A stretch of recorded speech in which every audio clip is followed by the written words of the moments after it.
obèses en 2030 en France. Un quart de la population déjà en surpoids.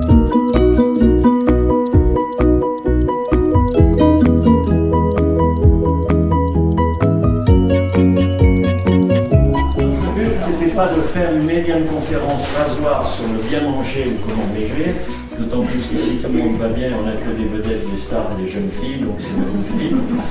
Mais vous allez être informés en premier d'un secret.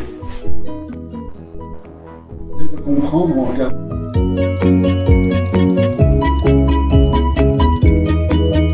Dans le petit, le lien qu'il y a entre l'alimentation et notre santé. Et on appelle ça l'épigénétique. Oh, Hippocrate, qu'est-ce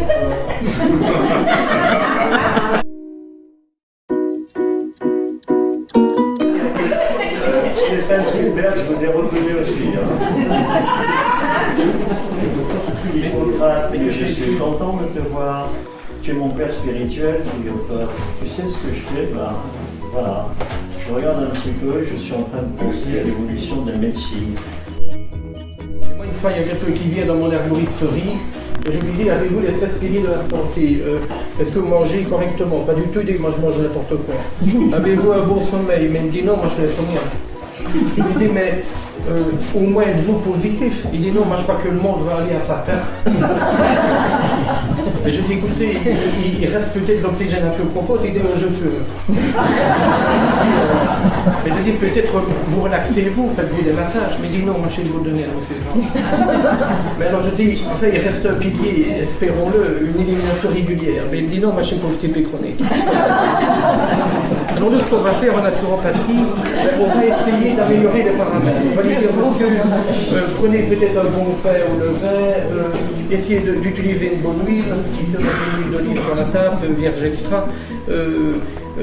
Faites peut-être comme moi je vais marcher dans le bois, voilà j'ai été aujourd'hui matin, et en marchant dans le bois je m'oxygène, j'essaie d'être positif, je fais une activité physique, et ce qui va améliorer peut-être mon état général pour avoir un bon sommeil. Donc, une demi-heure de marche fait déjà énormément de bien.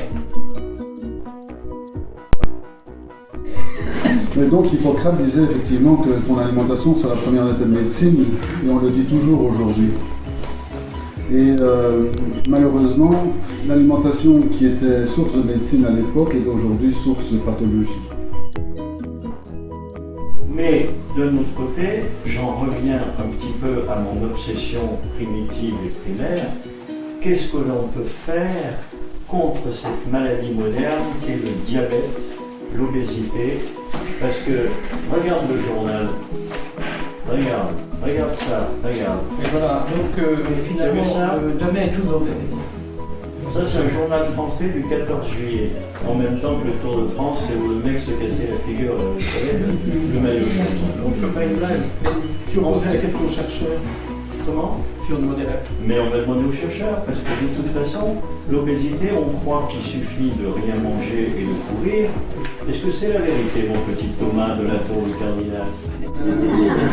J'essaye de comprendre, c'est vrai qu'on dit que l'obésité c'est un peu de notre faute, parce qu'on mange trop, on ne bouge pas assez, on mange trop gras, trop salé. C'est l'origine génétique. Et l'aspect génétique, donc en fait, Et la malbouffe. Et par contre, la malbouffe, la nourriture industrielle, tout le contraire de ce qu'on peut trouver ici sur le marché du terroir. Mais en fait, le problème est beaucoup plus profond. Et ça nécessite le voyage au centre de notre corps, en fait, sur la plus petite partie de ce qui constitue nos organes, les cellules. Que la médecine est une discipline complexe et que c'est très difficile d'établir des décisions. Donc, heureusement qu'on a des médecins, qu'on a des chercheurs, et puis que je pense qu'on présente l'avenir de la médecine où tout le monde va être multidisciplinaire et que chacun va apporter sa pierre à l'édifice. Merci, monsieur.